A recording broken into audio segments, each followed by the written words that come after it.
an example of an extreme wide shot. The view is so far from the subject that it isn't even visible. It is often used as an establishing shot. This is an example of a very wide shot. The subject is visible, but the emphasis is still on placing him in his environment. This is called a pan, a horizontal camera movement in which the camera moves left and right about a central axis.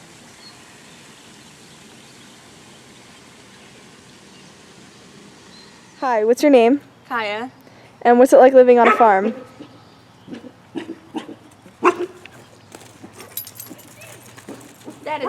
That's what it's like. There's a lot of added responsibility, but it's fun.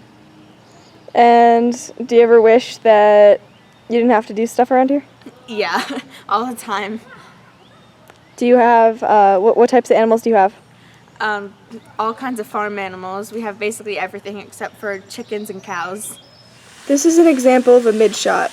It shows some parts of the subject in more detail while still giving an impression of the whole subject. This is an example of a medium close-up. It is halfway between a mid-shot and a close-up. This is an example of a close-up. This is when a certain feature or part of the object takes up the whole frame.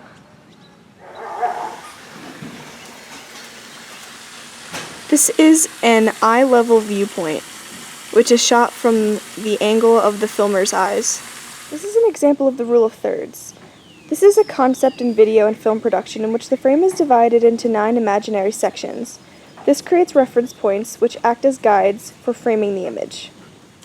This is an example of a follow, in which the camera follows the object in motion. This is an example of a weather shot, when the subject is the weather, and as you can see now, it's pretty gloomy and cloudy after the storm.